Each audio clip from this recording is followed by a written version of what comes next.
IBC media उभरती प्रौद्योगिकियों में अग्रणी ने सोमवार 19 जून 2023 को दिल्ली में भारत के प्रमुख प्रौद्योगिकी संस्था आईआईटी दिल्ली में अपना digital India alt hack launch किया। उद्घाटन के दिन एक प्रभावशाली वीवीआईपी लाइन द्वारा चिन्हित किया गया था, जिसमें प्रशांत मित्तल, निर्देशक NeGD digital India corporation, MeitY Ashutosh Kumar और अर्पित श्रीवास्तव, सहायक निर्देशक कौशल विकास और उद्यमिता मंत्रालय, भारत सरकार, प्रोफेसर पीके जैन शामिल थे। निर्देशक IIT BHU professor Sunil Jha, निर्देशक वेब फाउंडेशन और पेरिटी टेक्नोलॉजी की एक प्रमुख परियोजना पोलक डॉट, जो कि पूरे तरह कार्यात्मक और उपयोगकर्ता के अनुकूल विकेंद्रीकृत वेब की सुविधा प्रदान करती है, शीर्षक प्रयोजक करती है। First of all, thank you everyone for coming. ठीक है, माय नेम इज़ अभिषेक पिटी। मैं हार्वर्ड से एमबीए किया है मैंने बॉस्टन में, और मैंने 2 टेक्नोलॉजी स्टार्टअप्स की हैं और मेरी पढ़ाई यहाँ पर और अमेरिका में हुई है। यहाँ पर अभी ये प्रोग्राम का ऑब्जेक्टिव ये है, हमें 10 लाख बच्चों को एमर्जिंग टेक्नोलॉजी में एजुकेशन देना है। उनको दुनिया भर में जितनी हाई पेइंग जॉब्स हैं वहाँ पर जॉब दिलानी है। जितने लोग एंटरप्रेन्योर बनना चाहते हैं, बिजनेस करना चाहते हैं एमर्जिंग टेक्नोलॉजी में, उनको इन्वेस्टमेंट दिलाना है, उनके आइडियाज़ को बढ़ावा देना है, उनको सपोर्ट देना है। ये सपोर्ट के लिए government of India, ministry of electronics and IT, Abhishek Singh ji जो नेशनल ई गवर्नेंस डिपार्टमेंट के हेड हैं, सीईओ हैं, और डिजिटल इंडिया के सीईओ हैं, उनके साथ हमने एमओयू साइन किया है आईबीसी मीडिया ने, जहां पर ये जो प्रोग्राम है एजुकेशन का, हैकाथॉन का एंड इन्वेस्टमेंट्स का, हम 8000 कॉलेजेस में लेके जाएंगे इंडिया भर में। और हमारा गोल सिर्फ एक है, हमें 10 लाख बच्चों को पढ़ाना है एजुकेशन में, एमर्जिंग टेक में। आज के दौर में जो स्कूल में पढ़ाई होती है और जो इंडस्ट्री में रिक्वायरमेंट है जॉब की, उसमें बहुत ज़्यादा गैप है। हम वो गैप को फिल कर रहे हैं।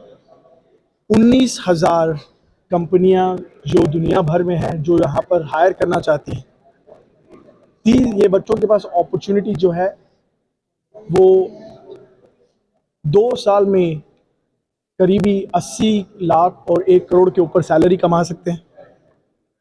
तो ये अपॉर्चुनिटी दुनिया की हम इंडिया में ला रहे हैं, सारे बच्चों को उनमें एजुकेट कर रहे हैं, उनको स्किल दिला रहे हैं, so that they can get the jobs global. जी बिल्कुल। सो आप जो पूछ रहे हो उसको बिल्कुल सही है कि जो हम टेक्नोलॉजी ला रहे हैं वो इंडिया में अभी तक उसका पेनिट्रेशन जिसको बोलते हैं, जो ज़्यादा यूज़ नहीं हुई है, ज़्यादा इस्तेमाल नहीं हुई है, जिनकी ज़्यादा पढ़ाई अवेलेबल नहीं है। हम एमर्जिंग टेक ला रहे हैं। एमर्जिंग का टेक्नोलॉजी का मतलब ये है कि जो टेक्नोलॉजी भी मार्केट में आई नहीं है, चाहे वो वेब3 है, चाहे वो मेटावर्स हो, चाहे वो AR VR हो, चाहे वो स्पेस हो, सारी जो टेक्नोलॉजी फर्स्ट या तो सिलिकॉन वैली में इन्वेंट होती है, चाहे वो कहीं और इन्वेंट होती है। हमारा गोल मकसद यहाँ पर यह है कि हम सारी वो टेक्नोलॉजीज़ इंडिया में लाएं और बच्चों को यहाँ पर उसकी पढ़ाई दें, उसके अंदर इन्वेस्टमेंट्स करें, ताकि बच्चों को वो नौकरियाँ मिलें जो दुनिया भर में अवेलेबल आज हैं, एंड जो बच्चे उसमें स्टार्टअप्स करना चाहते हैं उनको इन्वेस्टमेंट्स मिलें। आज दुनिया भर में एक ही चीज़ की कमी है एमर्जिंग टेक में, वो है टैलेंट। हम अगर इंडिया से ये टैलेंट प्रोवाइड करते हैं, जो बच्चे आज 5 लाख रुपए, 10 लाख रुपए की सैलरी लेके निकलते हैं कॉलेज से, यही बच्चे कल 25 लाख, 50 लाख, 80 लाख की सैलरी लेके निकलेंगे। वो इम्पैक्ट है, एंड दुनिया भर में इस नौकरी का टैलेंट नहीं है। सो अगर हम ये जो पढ़ाई करते हैं, अगर 6 महीने भी बच्चे ये पढ़ाई करेंगे तो उनको दुनिया भर में नौकरी मिलेगी। उनको इंडिया में 5 लाख 10 लाख रुपए की नौकरी लेने की कोई ज़रूरत नहीं है। सो हम यहाँ से पहले 3 जगह ये प्रोग्राम कर चुके हैं। हमने तेलंगाना में किया है तेलंगाना गवर्नमेंट के साथ, हमने आंध्रा में किया है आंध्रा गवर्नमेंट के साथ, हमने तमिलनाडु में किया है तमिलनाडु गवर्नमेंट के साथ। अब हम यूपी में कर रहे हैं। ये सवाल सारी इमर्जिंग टेक्नोलॉजीज के लिए होता है। बट आप सोचिए एक बार, जब पहिया इन्वेंट हुआ था तो लोगों ने बोला अरे अब तो जो गाड़ी खींचते हैं उनका जॉब चले जाएगा। बट पहिया ने गाड़ी क्रिएट किया, अभी सारे गाड़ी चलाते हैं। ठीक है। जब इंटरनेट इन्वेंट हुआ था लोगों ने कहा कि प्रिंट मीडिया बंद हो जाएगा। ठीक है। बट सब सारे लोग इंटरनेट पे जाने लगे और जॉब्स होने लगी। ठीक है। जब सारी ये इनोवेशन होती है इमर्जिंग टेक्नोलॉजी की, उसमें नए जॉब क्रिएट होते हैं। इसका मतलब ये है कि जो लोग पहले जिनको स्किल नहीं आती थी उनको सिर्फ एक नई चीज़ सीखने मिली और उनको एक और अच्छी जॉब मिली एंड एक और अच्छा बिजनेस मिला बेसिकली। तो नई technology typically more jobs create करती हैं, जहाँ तक हिस्ट्री में देखा है।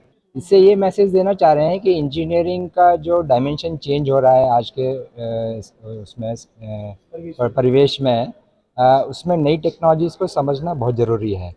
हम ये पुराने इंस्टीट्यूशन होने के बावजूद भी जो नई टेक्नोलॉजीज़ के साथ में जो स्टूडेंट्स को अवगत कराना है वो बहुत ज़रूरी है। तो इस तरह के जो इवेंट हैं और इस तरह का जो स्टूडेंट्स को एक साथ लेके आना, नई टेक्नोलॉजी सिखाना, स्पेशली जो कंट्रीब्यूशन आईबीसी मीडिया का है, हमारा है और इंडस्ट्रीज़ का है ना, ये बहुत महत्वपूर्ण है एक्चुअली। जी, टेक्नोलॉजी और बच्चों की क्लास का कोई रिलेशन है नहीं पहली चीज़ तो। जी, ज्ञान का इससे कोई लेना देना नहीं है। आप किसी भी तबके से आते हैं, हमारे जैसे इंस्टीट्यूशन में आप देख सकते हैं, मतलब एक रिक्शा पुलर का भी बच्चा पढ़ता है, एक बिजनेसमैन का भी बच्चा पढ़ता है। तो अंडरस्टैंडिंग और नॉलेज का ना उससे कोई लेना देना नहीं है। Anybody can gain that knowledge. मैं आपको बताता हूँ, मेरा अपना अनुभव बताता हूँ। मैंने अभी 10 दिन पहले ना अमेरिका विजिट किया था, वहाँ की यूनिवर्सिटीज़ में भी गया था, और वहाँ जाने के बाद ना मेरा जो निष्कर्ष निकला था, भारत आके ना हम बहुत आगे जा रहे हैं। हाँ, तो टेक्नोलॉजी ऐसा नहीं कि उनके पास टेक्नोलॉजी है हमारे पास नहीं है, उनके पास नॉलेज है हमारे पास नहीं है। वो कहाँ उसको यूज़ कर रहे हैं, कैसे अप्लाई कर रहे हैं, उसकी वजह से वो आगे हैं। इसमें ज्ञान में और टेक्नोलॉजी में कमी नहीं है, हमारे टैलेंट में कमी नहीं है। आप उसको कैसे अप्लाई करते हैं, वहाँ हमको काम करना है। और हमारे जो बच्चे हैं, विद्यार्थी हैं ना, सारे उस डायरेक्शन में काम कर रहे हैं। इस तरह के जो इवेंट होंगे ना, इनको उस चीज़ के लिए तैयार कर रहे हैं। I am Prashant Mittal. I am working with NEGD, Ministry of Electronics and IT, as director, and I have been here to understand that the will of our students who are gathered here to get new things innovated with their zeal. I am overwhelmed with their zeal and effort they are putting to new things which they will be doing in next 7 to 8 days. क्या क्या होने वाला है 7 से 8 दिन के अंदर, लोगों को क्या क्या दिखेगा इस एग्जीबिशन में? एग्जीबिशन नहीं है, ये एक तरह से प्रतियोगिता है और जिसका नाम आल्ट हैक है, जिसमें बच्चे अपनी एक जो भी उनको प्रॉब्लम दी जाएगी उसके सॉल्यूशन अभिनव तरीके से ढूंढेंगे। और जो इसका मूल है टेक्नोलॉजी का, जो अभी आ रहा है, वो ब्लॉकचेन टेक्नोलॉजी है, जो डॉक्यूमेंट्स में जो फोर्जरी होती है उसको रोकने के लिए बहुत अहम एक टेक्नोलॉजी है। इसके अलावा यह एक आपको अधिकार भी प्रदान करती है कि जो आपकी खुद की बौद्धिक और वैचारिक संपत्ति है उसका लाभ आपको भी मिले। अभी तो आपने कोई चीज़ करी, किसी भी सोशल मीडिया प्लेटफॉर्म पर डाल दी, उससे आपको कोई आमदनी नहीं होती, लेकिन जब इसका वृहद रूप आएगा तो यह एक तरह से जो भी इसमें कंट्रीब्यूट करेगा उसको भी इसको फ़ायदा पहुँचेगा। बहुत देखिए, वैसे तो आज विश्व रीडिंग डे है, वर्ल्ड रीडिंग डे, लेकिन केवल रीडिंग से नहीं काम चलेगा, करने से होगा। तो जब बच्चे इस तरह से इकट्ठा होते हैं तो उनके दिमाग में जो बाउंड्रीज होती हैं, जो दीवारें होती हैं, वो टूटती हैं, एक दूसरे से सीखते हैं, तो ये एक बहुत अच्छा माहौल प्रदान करता है। जैसा कि अभी आपने देखा, कुछ बच्चों ने यह जाहिर किया कि वो एंटरप्रेन्योर बनना चाहते हैं, तो निश्चित रूप से जब वो यहाँ पर सीखेंगे, लोगों से कुछ आर्ट और साइंस दोनों चीज़ सीखने को मिलेगी लोगों को, कैसे उनको एंटरप्रेन्योर बनने के लिए क्या क्या स्टेप लेने पड़ेंगे, तो निश्चित रूप से यह लाभकारी है। I'm Professor of Mechanical Engineering in IIT Roorkee and right now Director IIT BHU Varanasi. क्या कहना है सर ऑल्ट हैक के बारे में? I think this is a wonderful initiative, and as I said in my brief, address, in academic institutions it is very difficult for us to change our academic curriculum so frequently. So we freeze it for 3 or 4 years. But such kind of event to help us, and our students to learn about new innovations, new technologies, and ideas. जितने ज़्यादा technology बढ़ता जा रहा है sir, नई नई machine and all आज बहुत ज़्यादा एडवांस हो गई है, क्या कहना है उन सबके बारे में, किस तरीके को सीखने को मिलेगा? सीखने को तो है कि बच्चों को और स्टूडेंट्स को एक माइंड ओपन होगा, they will be eager to learn new things. हो सकता है कि आज जो यहाँ सीखे 6 महीने बाद लगे कि पुराना हो गया, कुछ नया सीखना है. अभी आर्टिफिशियल इंटेलिजेंस की बात कर रहे हैं, अभी गवर्नमेंट ने क्वांटम कंप्यूटिंग शुरू कर दिया है, तो जो एआई पे काम कर रहे हैं उनको लगता है क्वांटम पे जाऊं या एआई पे कंटिन्यू करूं. तो kind of thing do happen. इस चक्कर में बहुत ज्यादा छटनी भी हो रही है। नहीं, ऐसा नहीं है, छटनी नहीं हो रही है. सीखने का, नई टेक्नोलॉजी का नया मौका मिल रहा है. तो अगर किसी को एक स्टेज जब तक एक नया चीज सीखते हैं तब तक में दूसरी आ जाती है। ठीक है, लेकिन दे आर सिमिलर. इससे कैसे निपटा जाए? नहीं, दे आर सिमिलर. हाँ, अगर आप इंटेलिजेंट हैं, अगर आपको किसी चीज़ का आइडिया है कि आप प्रॉब्लम को हैंडल कर सकते हैं, जी जी, तो अगर टेक्नोलॉजी में थोड़ा बहुत डिफरेंस भी है, नए नाम से आ रही है, न्यू नेम इज गिवन. मैंने 89 में अपना मास्टर्स किया था, तब मैंने आर्टिफिशियल इंटेलिजेंस में काम किया था, अब भी कर रहे हैं. तो पुराना ऐसा नहीं है कि जो है तो चला गया. बट आईआईटी दिल्ली में जो आज ये इवेंट हुआ है, इससे कितना इम्पैक्ट आएगा? इम्पैक्ट आएगा. जो स्टूडेंट्स यहाँ पे आए हैं, जो अटेंड कर रहे हैं, at least they will learn about blockchain technology. अब जैसे मैंने अभी यहाँ पे इनाग्रेशन में बताया कि जो हमारा जो फ्यूल है इन टेक्नोलॉजीज़ का, वो मेन फ्यूल है लोग, जो स्किल्स हैं. तो इसकी अभी भी देश में बहुत कमी है. जैसे जो स्पेशली जो नए टेक्नोलॉजीज़ हैं, जैसे ब्लॉकचेन है, Web3 है, इसमें बहुत कम हमारे पास लोग हैं.